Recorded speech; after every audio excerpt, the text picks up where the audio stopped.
Bismillahirrahmanirrahim. Assalamualaikum warahmatullahi wabarakatuh. Alhamdulillahirabbil alamin. Selalu kita panjatkan kehadirat Allah Subhanahu wa taala. Salawat semoga selalu tercurahkan kepada baginda Nabi besar Muhammad sallallahu alaihi wasallam. Allahumma shalli ala sayyidina Muhammad wa ala ali sayyidina Muhammad. Saudaraku SCM channel populer yang mudah-mudahan selalu dalam lindungan Allah Subhanahu wa taala. Dalam salat, tumaninah adalah salah satu rukun yang wajib dijaga.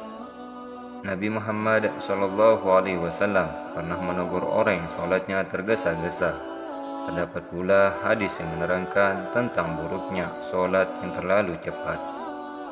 Rasulullah bahkan sangat keras memperingatkan orang yang sholatnya tergesa-gesa dengan mengatakan, "Barang siapa yang meninggal dalam keadaan sholatnya seperti ini, maka dia meninggal di luar agama Muhammad."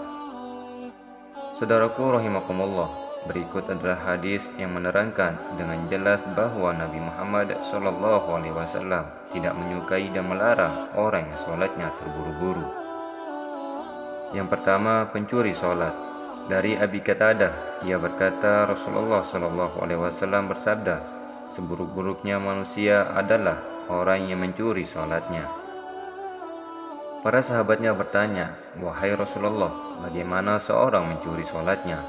Rasulullah SAW pun menjawab, yaitu seorang yang tidak sempurna ruku dan sujudnya, atau beliau bersabda, yaitu orang yang tidak lurus tulang belakangnya dalam ruku dan sujud. Hadis riwayat Ahmad. Yang kedua, sholat seperti gagak mematuk makanan. Bahwasanya Rasulullah SAW melihat seorang laki-laki tidak menyempurnakan rukuknya dan waktu sujud dilakukan cepat seakan-akan mematuk dalam keadaan dia sholat. Maka Rasulullah SAW bersabda, kalau orang ini mati dalam keadaan sholat seperti itu, ia mati di luar agama Muhammad.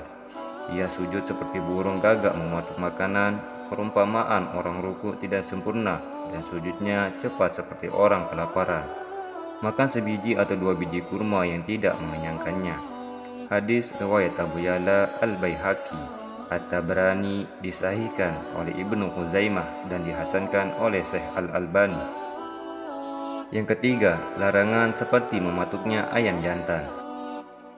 Dari Abu Hurairah radhiyallahu anhu, beliau berkata, sahabat dekatku Nabi Muhammad SAW melarangku sujud dalam salat dengan cepat, seperti mematuknya ayam jantan. Melarangku berpaling ke kanan atau ke kiri, seperti berpalingnya musang, dan melarangku duduk ika'a seperti kera. Hadis riwayat Taslisi Ahmad dan Ibnu Abi Saibah dihasankan oleh Syekh Al-Albani. Yang keempat, Nabi Muhammad SAW menyuruh ulang sampai 3 kali orang yang sholatnya tergesa-gesa. Disebutkan dalam hadis Abu Hurairah radhiyallahu anhu bahwasanya Rasulullah SAW masuk ke dalam masjid, kemudian masuk pula seorang laki-laki. Kemudian laki-laki itu melakukan sholat, kemudian mengucapkan salam kepada Nabi Muhammad SAW. Nabi Muhammad menjawab salam tersebut, kemudian mengatakan kepadanya, kembalilah ulangi sholatmu, karena sesungguhnya engkau belum sholat. Maka kemudian laki-laki itu mengulangi sholat sebagaimana sholatnya sebelumnya. Kemudian ia mendatangi Nabi dan mengucapkan salam. Kemudian Nabi Muhammad SAW mengatakan, kembali ulangilah sholatmu, karena engkau belum sholat. Hal ini berulang 3 kali.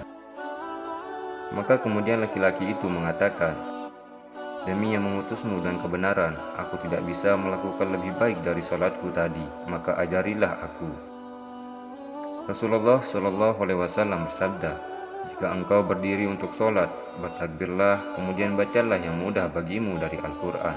Kemudian rukuklah sampai engkau tumaninah dalam ruku. Kemudian bangkitlah dari ruku sampai engkau tumaninah beritidal. Kemudian sujudlah sampai engkau tumaninah dalam sujud. Kemudian bangkitlah dari sujud sampai engkau tumaninah dalam sujud. Kemudian sujudlah sampai engkau tumaninah dalam sujud. Kemudian bangkitlah sampai engkau tumaninah dalam duduk, dan lakukanlah hal yang demikian ini pada seluruh salatmu. Hadis riwayat Al-Bukhari dan Muslim. Saudaraku rahimakumullah, itulah 4 hadis yang membahas tentang buruknya melakukan sholat tergesa-gesa. Semoga video ini bermanfaat untuk kita semua serta dijadikan amal jariah oleh Allah Subhanahu wa taala. Amin ya rabbal alamin.